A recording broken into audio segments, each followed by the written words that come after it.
So, you clicked on this video because you want to know how to get an aesthetic physique naturally, and I was in the same position as you years ago, and I wanted to get that body from like, Crazy Stupid Love, yeah, like Ryan Gosling when he's shirtless, or Captain America.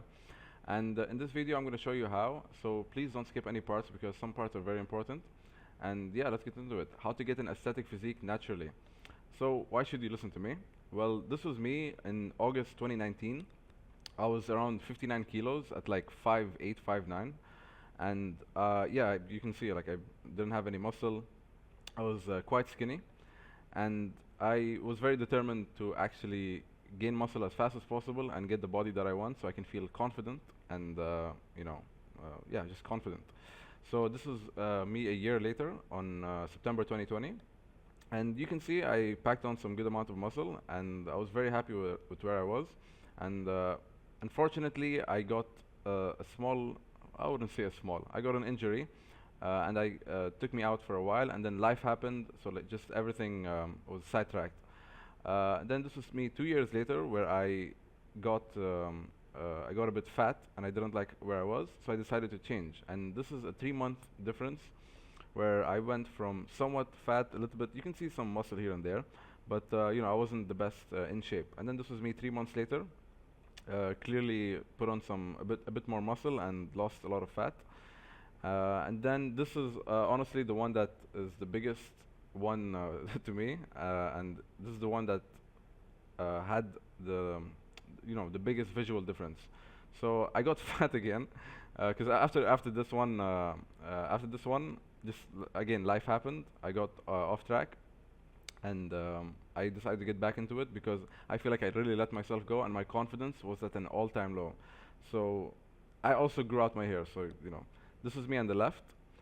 You can see the long hair. This is where I was. And then in 6 months, I was very determined. Hated how I looked. I hated where I was. And then this is where I got. As you can see, it's quite, some might say, an aesthetic body. I would say personally, it's an aesthetic physique. And the thing is, in this video, in this picture, I didn't do everything right, but I did a lot of things right. If I was perfect with how I trained and everything, and also in this picture on the right, I was still dealing with injuries that I was trying to get over. Right now, I'm in a much better place. The injuries have been getting better, and yeah, so you can see I know a thing or two, hopefully, about how to get the body that you want. So step number 0, why? This is a very important step, even though it says step 0, it's the first, before even the first step. Why? Why do you wanna get your dream body? Why do you wanna get an aesthetic physique? You have to really ask yourself, because there are gonna be some days where you don't feel like going to the gym, or some things happen where it derails you, or your friends call you, yo, let's hang out, and you're like, oh wait, I have a gym session. And these are the moments where you have to know your reason why you're doing this. Because if your reasoning is not that strong, you're always going to skip it, or you're not going to stick to it. So genuinely ask yourself, journal, whatever it takes, ask yourself, what do you want? Do you want confidence? Are you doing this to get a girlfriend, to get female attention? Or are you just, you don't like being weak and you want to feel strong, and like people can't mess with you, so you get like respect? Just really understand exactly why, and don't give me that bullshit of like, oh yeah, I just wanna do it for health, and I just want to. Okay, maybe some people might actually do it for health, but like, know the reason, that emotional reason, especially like a reason that like drives you emotionally on why you're doing this and why you want to do this, because that's going to be your driving force of making you reach towards your goals. And any like setbacks or anything that happens, maybe the weight goes up or the weight goes down, and that's not what you were planned, to stick through and keep pushing, because you really need a good reason why. So you should journal and visualize yourself with your dream body. So just journal why you want this body, and and just imagine the confidence that you will have once you have this body, once you walk around with this body, once people see you with this body, or how you'd see yourself in the mirror with this body, and just imagine the feelings you will feel in that dream physique, because that will be a very driving, motivating factor to excite you and motivate you to get through the bad days.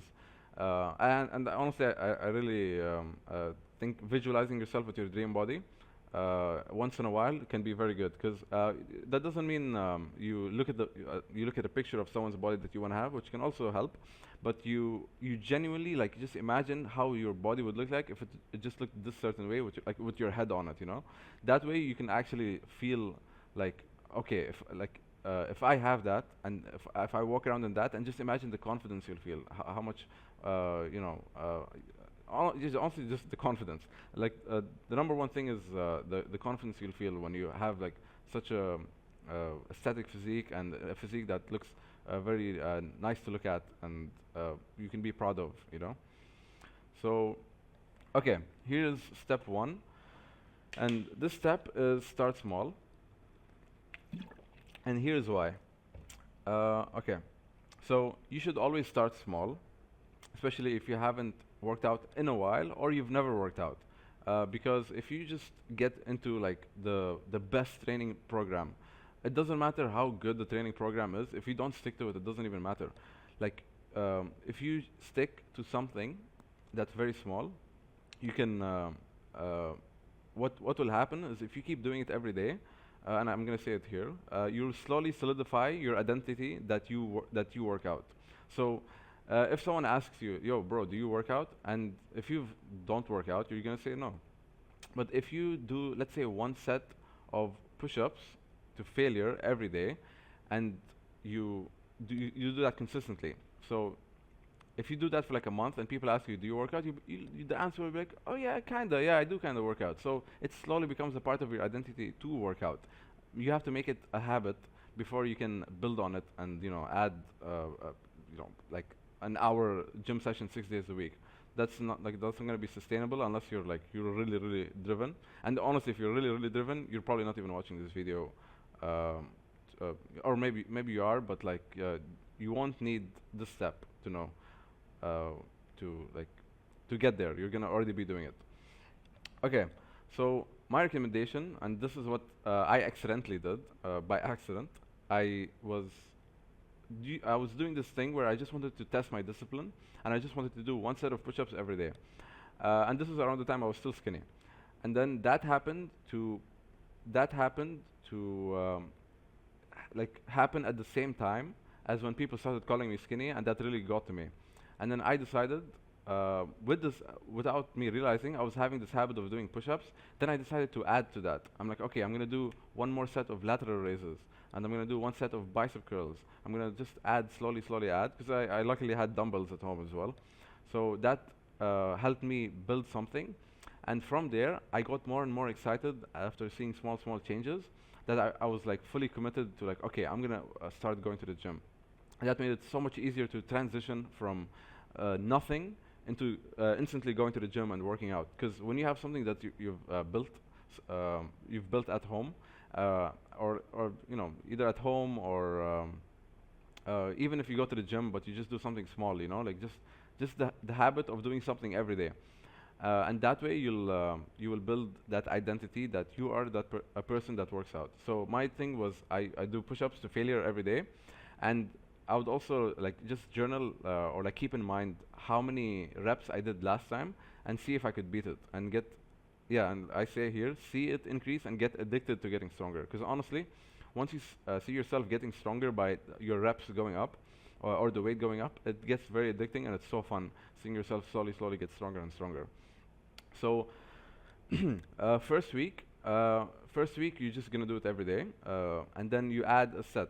End of the first week, you add a set of push-ups. So you're gonna do like maybe 2 sets of push-ups to failure, and then second week you can keep it the same for the push-ups, but you can add sit-ups or pull-ups if you can. If you can do pull-ups, that's amazing. You should do that. And yeah, so once you feel like, okay, I trust myself that I can do something every day that's working out related, what will happen is you will intrinsically get this need to want to do more, and you will probably just sign up to a gym from there and figure everything out from your own. But yeah, keep watching this video if you want to know like more stuff that other people might not tell you, especially at the gym. So step two, once you've gotten this habit, try and establish a 3 day a week routine. For now, you're gonna do a 3 day a week routine until you like stall or you don't see results. Then you can start adding like a fourth, fifth, sixth day. Um, and then what you're gonna do is you will hit all muscles at least once a week hard, and you'll work your way up to the intensity by gauging the tolerance. Okay, so what you can start doing is a push-pull leg, and this way you're gonna hit the push muscles, which is your chest, triceps, and shoulders, and the pull muscles, which is your biceps and your back, and then legs, or obviously your legs. This way you can just hit each muscle once a week, and you can slowly build the how do you say the habit of going to the gym, especially for like a long period of time, if you haven't ever done that before, and then dealing with the soreness the next day and all that stuff, and then slowly start pushing how close to failure you get, and then gauge how sore you are the next day. If you get too sore, then you probably went a bit too hard. Then you can just go a bit less hard that time, and then continue, and you will eventually get less and less sore, and it will actually start being enjoyable. So, okay, I recommend mostly doing free weights, especially machines aren't bad, to be honest. But the problem with machines is they don't really use like a lot of stabilizing muscles. And if you only use machines on the long term, that might fuck up your body in some way. No, it might not fuck up. But if you only do machines, and everything is stabilized for you, everything is stabilized, and then you go to something that's like a free weight or a dumbbell or a barbell, your body might be like, what the fuck is going on? And that might mess up your body in some way. If you're taking out the stabilizing aspect of it. So I don't recommend just using, especially if you want to like be normal in daily life. Like, what if you want to carry your friend one day and then all your stabilizing muscles are fucked because you just keep using machines? I personally wouldn't recommend it. A bit of machines here and there mixed in with the free weights, that's fine. So you can do compound movements and then isolation movements at the end until you build. This one I recommend is just build a base of muscle from the beginning, and then just once you've built like a solid foundation, then you're gonna look at your body and you're gonna be like, okay, my shoulders are a little bit small, my lower chest doesn't look that great, my abs might need a bit of work. Once you reach there, then you can start. Once you have a good base of muscle, then you can start. Okay, I'm gonna start doing more abs, more shoulders, more triceps, more biceps, and all that stuff. But in the beginning, just get into the habit of working out and going hard in the gym, like to failure or close to failure, and just keep doing that until you have like a solid base. So here, these are great like standard exercises. Usually on like Instagram or whatever, people try and give you like some weird some exercises where like for the chest, where you hold the thing like this and you go like that, or like just unnecessary exercises. So the great standard exercises. So for the chest, it will be something like an incline dumbbell press, dips if you can do them and it doesn't hurt your shoulder. But do them slow and go down slowly until you feel a bit of a stretch and then go up. If you get too deep into the stretch, some people it hurts their shoulders. I'm one of them, but I still try and do them slowly, and like I don't go too deep so it doesn't hurt me. And then bench press. Bench press honestly is just a fun exercise because like seeing the weight go up, and it's like such a flex to be like, yeah, I bench 100 kilos or like 225 pounds. Or you can do the dumbbell press if you're just mainly focused on hypertrophy and getting that big chest. Then there's the overhead press for the shoulders. Pull-ups. If you can do pull-ups, it's honestly, I think, the best back exercise. Every time I do pull-ups, I can feel my back. The next day, it's like sore. Lat pull-downs, I can still feel them. It's pretty good, but it's just the pull-ups are like, amazing. Or you can do so if you can do pull-ups for the back, or you can do lat pull-downs. Yeah, like I said here, you can, oops. Oops. I said I prefer pull-ups if you can. And then you should do a row of any kind, because some muscles, when you do the pull-ups, aren't hit as hard when you do like a rowing motion. So a rowing motion would be like horizontal, like you're just pulling horizontally. Pull-ups or lat pull-downs, you're like going like from vertically up. And then for the legs, you can do squats and RDLs. These are like all the compound exercises I'm saying. Obviously, you can train your calves and whatnot, and which I'm gonna mention here. So isolation exercises.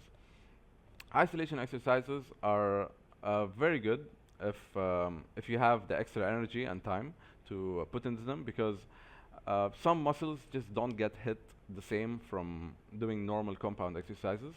For example, like the lateral raises. Like even if you're doing, sorry, the lats. That's not the lats. Are they the lats? What the fuck are they called? Yeah, the lateral delt. Yes, the lateral delt, which is like the one that gives you that circle shoulder look. That one, if you do like overhead press, like I said here, it won't really hit it that great. So you should, focus on doing lateral raises, and then for the triceps, overhead tricep press, so the one that kind of goes behind your neck like this. I like to use like two dumbbells. Some people like to use one big dumbbell. It's all preference. And then some people like to use the rope or skull crushers. And then dumbbell bicep curls or preacher curls. So preacher curls might be the better choice, especially since at the stretch, because if you do a preacher curl, you can really feel the stretch at the bottom. And studies have shown, and like everyone agrees that when a muscle is the hardest at the stretch, and you work out at that position, it tends to grow more. The thing is, I don't do preacher curls because one of my injuries is like in my bicep, so I'm like getting it, making my bicep feel better and better. Eventually, I'll probably start doing them because I heard and I've seen that they're pretty good. So, and then calf raises, of course, you don't want like small tiny calves with like, you don't want like big upper legs, like thighs, and then like small calves. Abs is honestly very important because people just think, oh, abs are made in the kitchen, but if you train your abs, you can see your abs in like a higher body fat percentage. And even when you shred down and you have abs, or sorry, if you train abs, your abs will just look like 10 times better. To just look popped and everything. And then if your neck and traps are like kind of small, you can do that if needed. For me, I personally haven't felt the need.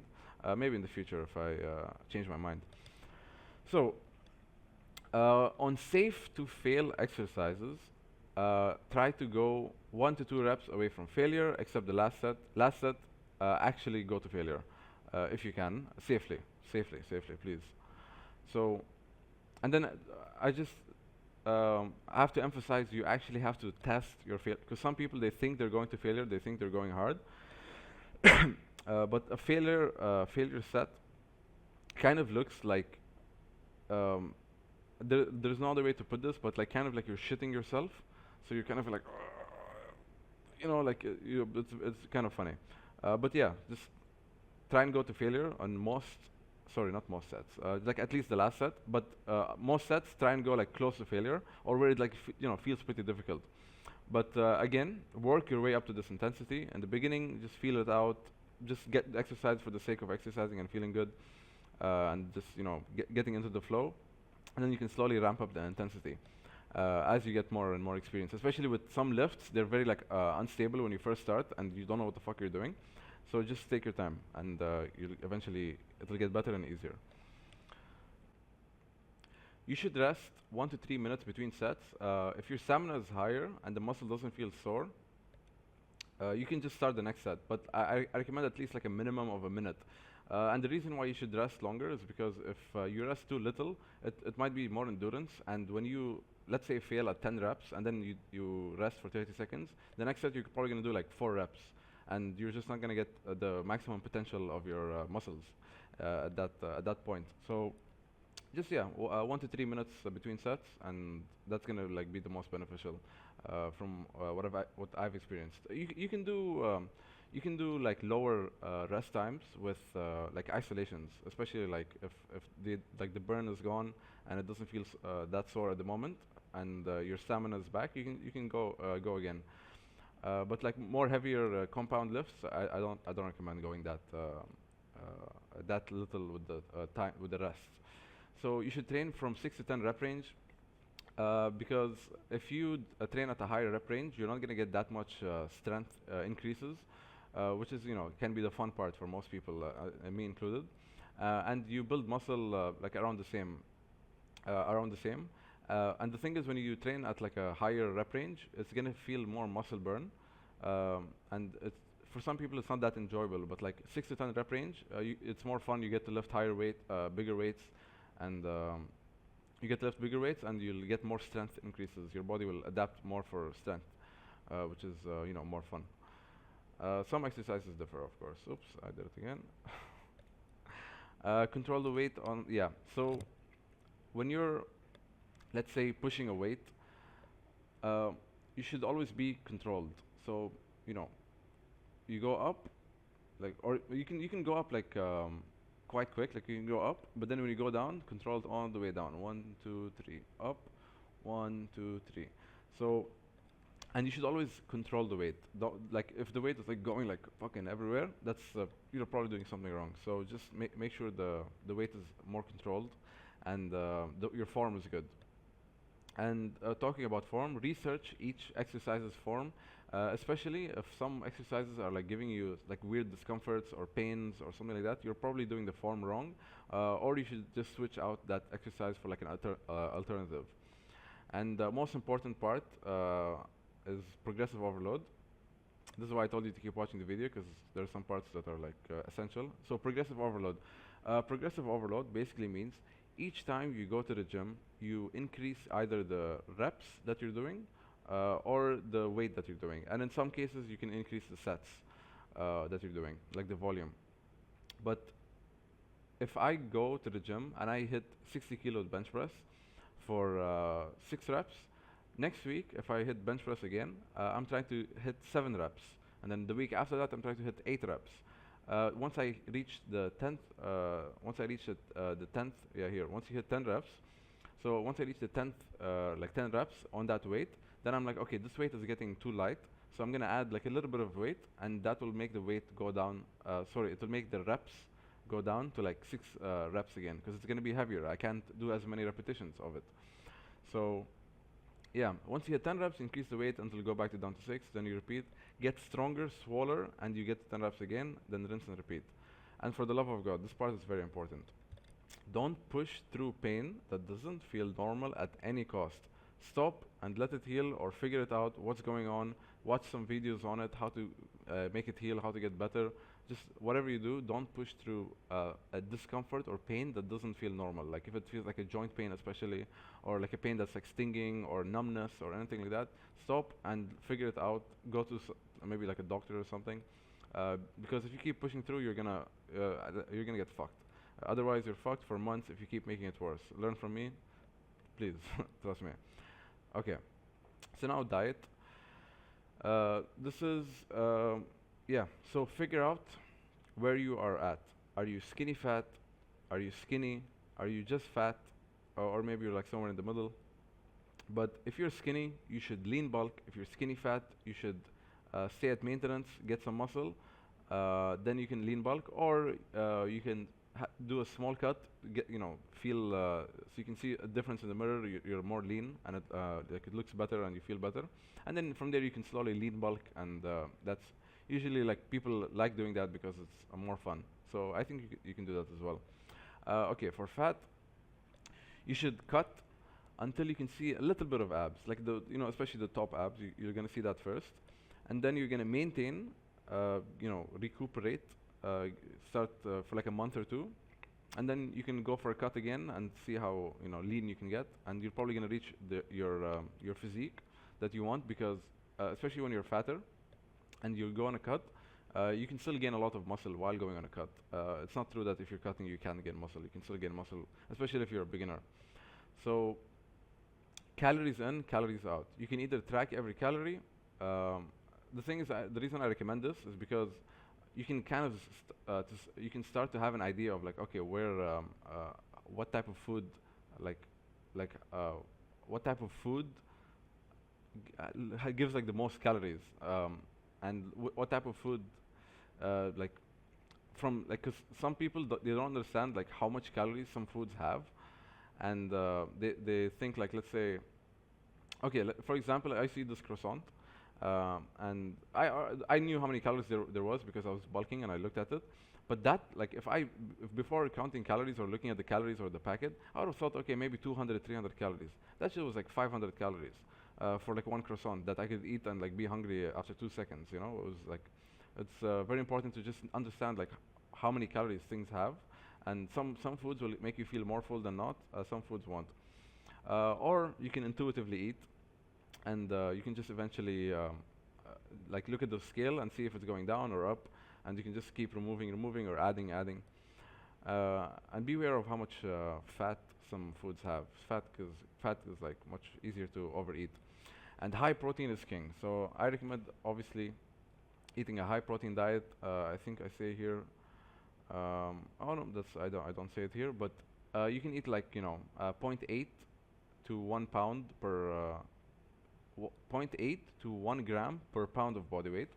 So if you weigh 180 pounds or 150 pounds or 140 pounds, you can eat like 140 grams, 150, 160, you can calculate it.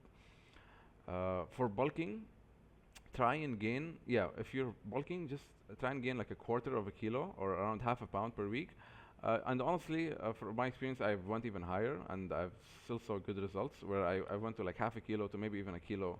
Okay, not a kilo per week, but like half a kilo per week. And if you're especially if you're like super skinny. For fat asses like I was, try and lose half a kilo or a pound per week.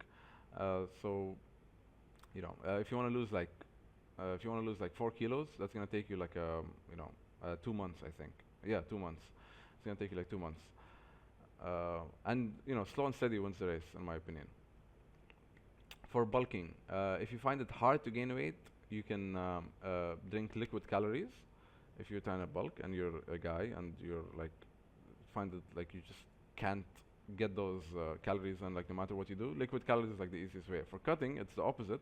If you find it hard to lose weight, you can drink a lot of water and don't drink any liquid calories except like coffee and tea maybe. A little sugar and milk won't kill you, but just obviously don't overdo it and don't put like a lot of milk or a lot of sugar. You can track it if you want. For both bulking and cutting, for both bulking and cutting, I still recommend high protein. Might be better for cutting because, for cutting, if you eat more protein, you're gonna feel more full, and if protein has a higher thermic effect. What the fuck does that mean?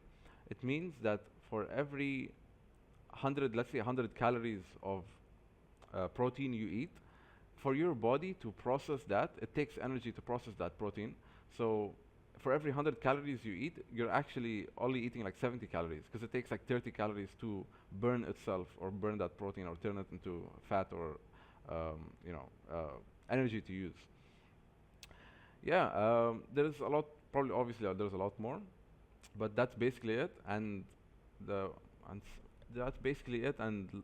Yeah, you can also like walk more if you're trying to lose weight. If you're trying to lose weight, you can walk like 10,000 steps. Slowly work your way up to 10,000. Obviously, don't just go all out. And yeah, this is not a super detailed video. Subscribe and comment if you want more. I know this is my first video, so it's not the most organized. But if comment, what type of more content you'd like me to post more of. And then this is a very crucial last step, and it's sleep. Look at this picture. This has to be true. No, I think this is actually true. I've seen like studies that talk about this. But basically, people who sleep 5.5 hours a day versus 8.5 hours a day, when they went on a weight loss, they lost 55% less fat and lost more muscle. So when you are on lack of sleep, your body doesn't want to like keep the muscle. It just wants to like let it go and like gain more fat. So sleep is very important if you want to get that aesthetic physique. And yeah, that's it. Thank you for watching. Subscribe if this was helpful. Comment what you want to know more about, please. I'm curious what you guys would like, more information on. If I can help in any way. Thank you, and yeah, have a good day.